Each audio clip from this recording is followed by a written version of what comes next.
Godavari electrical work trade union ఆధ్వర్యంలో శుక్రవారం ఉదయం కమిటీ అత్యవసర సమావేశం నిర్వహించారు. ఈ సమావేశంలో గౌరవ అధ్యక్షులు ఎంవీజీవీ ప్రసాద్ మాట్లాడారు. ఫిబ్రవరి 10వ తారీఖున ఎన్నికల నోటిఫికేషన్ ఇచ్చిన తరుణంలో భాగంగా 20వ తారీఖున వరకు నోటిఫికేషన్ నామినేషన్ వేయని కారణంగా ఏకగ్రీవ ప్రాతిపదికపై 8వసారి ప్రెసిడెంట్ గా బొజ్జ రామకృష్ణని, సెక్రటరీగా శ్రీనివాస్ బుజ్జిని ఏకగ్రీవంగా చేసినట్టు తెలిపారు. అనంతరం నూతన ప్రెసిడెంట్ అయినటువంటి బొజ్జ రామకృష్ణ మాట్లాడారు. మార్చి 4వ తేదీన క్వారీ మార్కెట్ దగ్గర నూతన కమిటీ ప్రమాణ స్వీకారం అంగరంగ వైభవంగా జరుగుతుందన్నారు.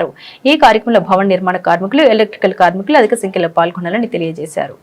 యూనియన్ ఆధ్వర్యంలో గత నెలలో ఏదైతే నూతన కార్యవర్గాన్ని నియమించటకు గాను మా గౌరవ అధ్యక్షులు వారు శ్రీ ఎంవీజీవీ ప్రసాద్ గారి యొక్క ఆశీస్సులతో ఈ యొక్క ఎన్నికల నియమాలని మేము పెట్టడం జరిగినది. తద్వారా ఏదైతే మరి ఫిబ్రవరి 10వ తారీఖు నుండి ఫిబ్రవరి 20వ తారీఖు వరకు నామినేషన్ ప్రక్రియ పెట్టడం జరిగిందండి.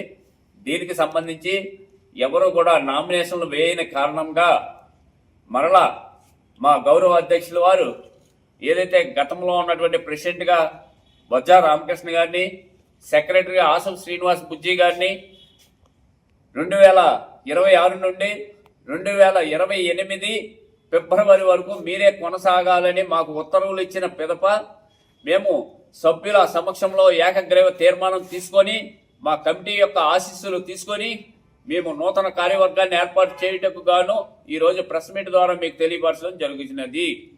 కాబట్టి మా సెక్రటరీ గారు ఏదైతే నూతన కమిటీ ఎవరినైతే ఎన్నిక చేశామో దానికి సంబంధించి విశ్లేషణ చేస్తూ వారి యొక్క పేర్లు కూడా చదవడం జరుగుతున్నదని ఈ సందర్భంగా తెలియజేస్తున్నాం. ఈ రోజున కమిటీ సమావేశం, అత్యవసర సమావేశం ఏర్పాటు చేయడం అనేది ఈ సమావేశంలో భాగంగా మరి ప్రభుత్వం ఏదైతే ఈ కార్మికులకు సంబంధించి కొన్ని వరాలు ప్రకటించి ఉన్నారు.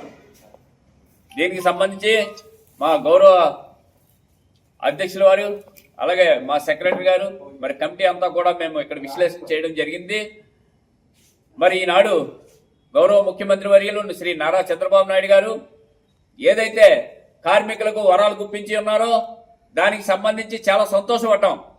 కానీ ఇంతవరకు కూడా 20 రోజులైనా సరే ఇప్పటి వరకు కూడా జీవో విడుదల కాకపోవడం చాలా బాధాకరం. అయ్యా, మేము ఒకటి అడుగుతున్నా, మరి కార్మిక శాఖ మంత్రి వర్యులు వాసంశెట్టి సుభాష్ గారు వారు తెలియజేశారు. ఈ శ్రమ్ కార్డు 88,40,436 రూపాయలని గణాంకాలు చెప్పి ఉన్నారు. చాలా సంతోషం కార్మిక శాఖ మంత్రి వర్యులకి. అయ్యా, 2022లో ఈ శ్రమ్ అనే పోర్టల్ని పూర్తిగా మూత వేసినారు. మరి ఈనాటి వరకు కూడా ఎంతో మంది కార్మికులు రోడ్లపై పడి చనిపోయి ఉన్నారు. వారందరికీ భరోసా ఏది అని అడుగుతున్నా. ఈ రోజున ప్రభుత్వం వారు